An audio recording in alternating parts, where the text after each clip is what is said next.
La marine russe montre ses muscles au large de la Baltique et en mer du Japon. Plusieurs milliers de soldats effectuent des exercices militaires jusqu'au 15 juin prochain. L'opposition russe s'est retrouvée au Parlement européen pour demander le soutien de l'Union afin de préparer et de restaurer la démocratie en Russie. Nouveau revers pour la Pologne, la justice européenne confirme que la réforme judiciaire du gouvernement ultra-conservateur est contraire aux droits de l'Union. En Afghanistan, 80 écolières ont été empoisonnées. La plupart des jeunes filles sont hospitalisées. Le mobile et la nature des attaques sont inconnus. Le transport aérien international a retrouvé ses performances d'avant la crise du Covid. Cette année, près de 4,35 milliards de personnes ont pris l'avion.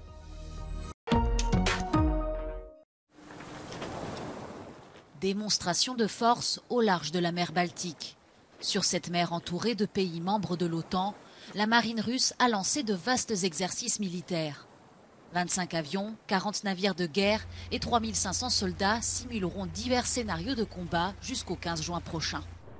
Le Kremlin a également fait savoir que sa marine effectuait des manœuvres près de sa base navale d'Okhotsk, dans les eaux de la mer du Japon. 11 000 hommes et 60 vaisseaux dans une zone disputée entre Moscou et Tokyo depuis près de 80 ans. L'OTAN n'est pas en reste dans cette atmosphère de tension croissante. Plus de 10 000 soldats de 14 pays alliés s'entraînent actuellement ensemble en Roumanie. Des exercices auxquels participent la Moldavie et la Géorgie, deux pays qui ne font pas partie de l'Alliance transatlantique, mais subissent une influence grandissante de Moscou sur leur territoire.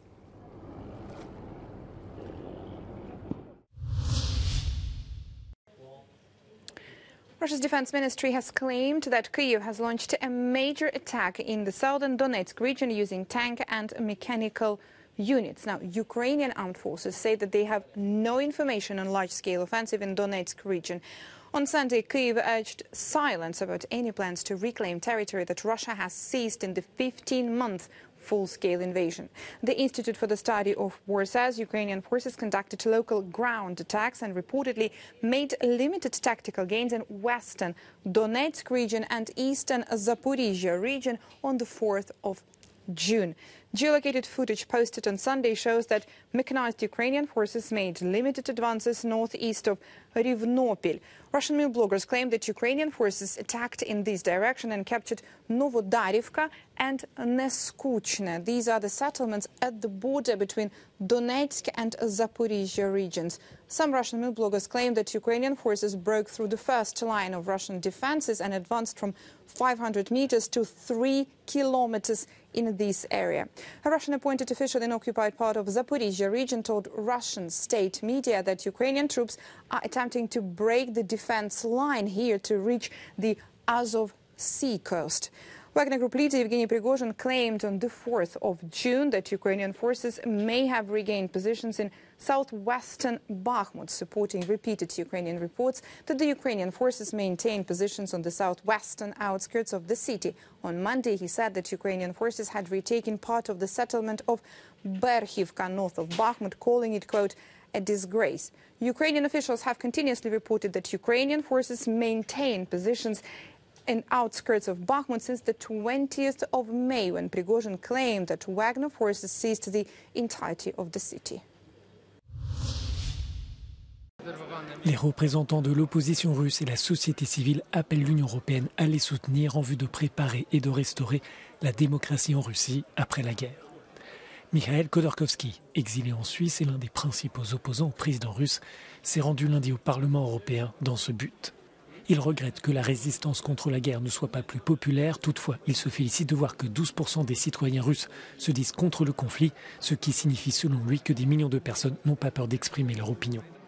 Россияне также считают, что, начав эту войну, пускай неправильно и по ошибке, россияне не могут допустить того, чтобы они ее проиграли, потому что это приведет к развалу России. И вот этот вот мотив путинской пропаганды совершенно ошибочный с точки зрения реальности, но совершенно эффективно действующий на мозги людей, проигрыш путинского режима равен развалу России. Вот это самое опасное. Именно поэтому я настолько часто выступаю и говорю о том, что развал России грозит только от рук Путина, а отнюдь не от того, что Путин уйдет из власти.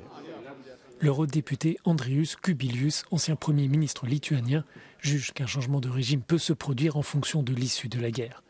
Il rejette cependant l'idée d'un processus de paix accéléré et donc bâclé pour l'Ukraine. Russia is, I think it's coming to the dead end in its development if things will not change. And when somebody is asking me, do I see any kind of evidence, of possibility of changes, I'm answering very simply. Nobody was seeing any evidence before Perestroika have started back in 1985. So, but I think that, at that time, even in political elite of Soviet Union, there was clear understanding that if things will continue to go as they were going during Brezhnev time, then Soviet Union simply will, collapse very quickly. They started those, perestroika reforms from elite, Environ 70 groupes d'opposants au conflit se sont déjà retrouvés en avril à Berlin pour s'entendre sur une déclaration commune signée par 30 000 Russes. Ils soulignent que la guerre est criminelle, que le régime doit changer et que l'Ukraine doit retrouver sa souveraineté dans ses frontières de 1991. C'est une défaite pour la Pologne. La Cour de justice de l'Union européenne estime que la réforme judiciaire décidée par Varsovie est contraire au droit européen. Les juges basés à Luxembourg font ainsi droit à la Commission européenne qui dénonçait la révision décidée en 2019 par le gouvernement ultra-conservateur polonais. L'institution accusait les autorités polonaises de restreindre l'indépendance des juges et de porter atteinte à la séparation des pouvoirs. La Cour de justice de l'Union a rendu ces derniers mois plusieurs arrêts en ce sens.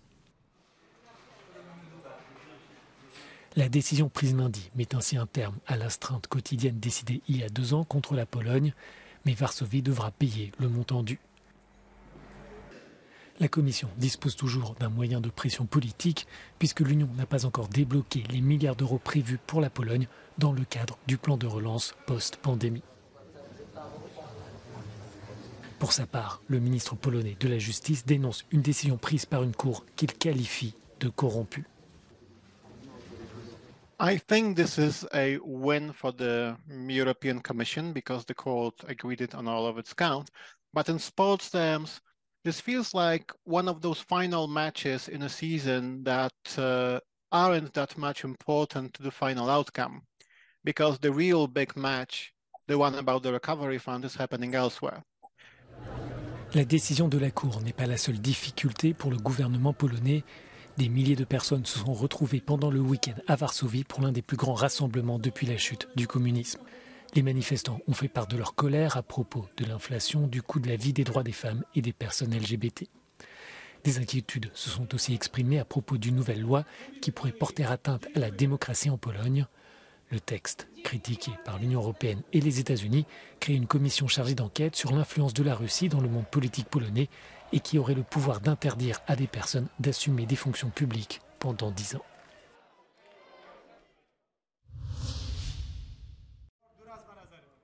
Près de 80 filles ont été empoisonnées dans leur école ce week-end dans le nord de l'Afghanistan.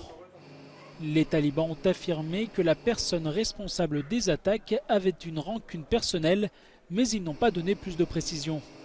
La plupart des élèves des 12 écoles ciblées ont dû être hospitalisés.